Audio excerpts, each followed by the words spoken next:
Living in Sunnyside Estates wasn't my top choice, but the location was perfect for my commute, and the walking trails created the ideal atmosphere for Maverick, my service dog.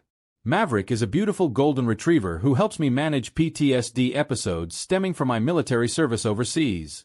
He's incredibly well trained, always wears his service vest in public, and follows commands flawlessly. I know the Americans with Disabilities Act like the back of my hand, a necessity when you rely on a service animal. Still, I never thought I'd have to quote federal law to an HOA president.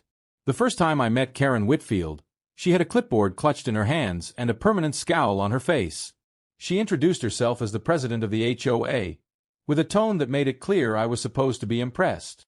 "I don't believe I approved a dog in this community," she said, narrowing her eyes at Maverick, who was sitting calmly at my side. I politely explained that Maverick was a service dog, not a pet, and therefore exempt from pet restrictions under federal law. She huffed, muttered something about people always finding loopholes, and walked away. I should have seen the warning signs. Over the next few weeks, I received 3 separate notices about supposed violations.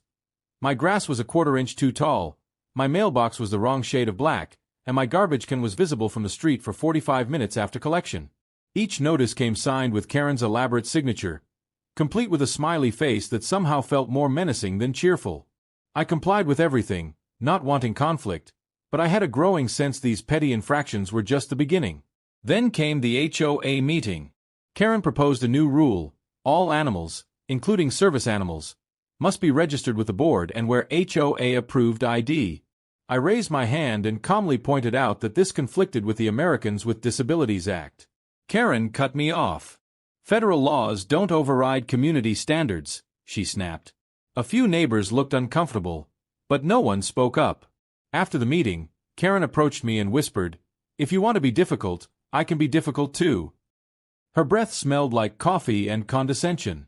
That weekend, I was enjoying a peaceful morning on the porch with Maverick resting at my feet. I was reading the paper when a shadow stretched across the lawn. Karen stood there in her signature khaki shorts and polo shirt, holding a spray bottle.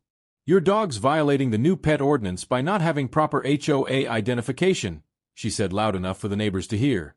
I calmly reminded her Maverick was a service dog protected under federal law, and besides, the new rule hadn't even been implemented yet. Her face flushed a deep red. "I'm tired of you military types thinking you're above the rules," she snapped, stepping toward my yard. "If you won't comply, I'll handle this myself." Before I could move, she aimed the spray bottle and sprayed Maverick directly in the face. He yelped, stumbled back, pouring at his eyes.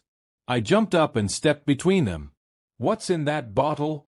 I demanded. "Just a little vinegar and water," Karen said smugly. "It won't hurt him, but maybe now he'll learn to respect authority." I was furious, but my military training helped me stay calm. I rushed Maverick inside, rinsed his eyes, and made sure he was okay. The solution had irritated him, but thankfully, there was no lasting damage. Once he was settled, I called 911. "911, what's your emergency?" the dispatcher asked. I reported the assault on my service dog, emphasizing that interfering with a service animal is a federal offense. The dispatcher took my statement and assured me officers were en route. 20 minutes later, 2 police officers knocked on my door.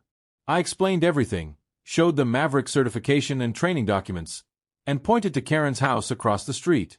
One officer stayed to take my full statement while the other crossed the street to speak with Karen. From my window, I watched her gesturing wildly, her face twisted in indignation. The officer didn't seem impressed. When both officers returned, they told me Karen admitted to spraying Maverick but claimed she was enforcing community standards. They explained they had informed her that interfering with a service animal is indeed a federal crime under the ADA, one that carries serious penalties. Additionally, her actions constituted animal cruelty under state law. They were placing her under arrest and asked if I wanted to press charges. I didn't hesitate. Yes. Karen was led to the police car in handcuffs, screaming about how she'd have me evicted and how the whole neighborhood would turn against me. A small group of neighbors had gathered outside. I heard one whisper, "She's finally gone too far." Afterward, one neighbor approached me. "I'm sorry for not speaking up at the meeting," she said. "We've all been intimidated by her for too long." She glanced at Maverick, now back to his calm, watchful self. The legal process moved faster than I expected. Karen was charged with interfering with a service animal, animal cruelty, and harassment. Her first court appearance was dramatic. She showed up in designer clothes with a lawyer who looked more stressed by the minute. The judge didn't mince words, emphasizing that community rules do not supersede federal law, especially where disability accommodations are involved. While Karen awaited trial, an emergency HOA meeting was called. I attended with Maverick. To my surprise, nearly every homeowner showed up. The board's vice president called for a vote of no confidence in Karen, citing her reckless actions and the legal risk they brought to the community. The vote was unanimous. Karen was removed immediately. Someone had already made new name tags for the board table. Karen's was conspicuously missing. In court, Karen eventually pleaded guilty to a reduced charge to avoid a longer sentence. The judge handed down a sentence of 30 days in county jail, a $5,000 fine, 200 hours of community service at an animal shelter, and mandatory education on disability rights. As the judge read the sentence, Karen's face shifted from outrage to disbelief to reluctant understanding.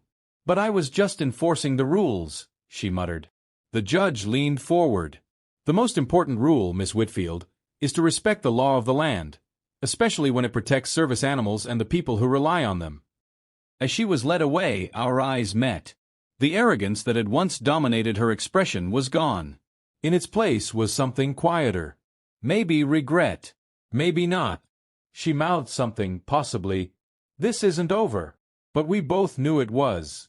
Maverick sat beside me, poised and alert. I scratched behind his ears, and he leaned into my hand, a quiet sign of trust and loyalty that had seen us through a storm and come out stronger.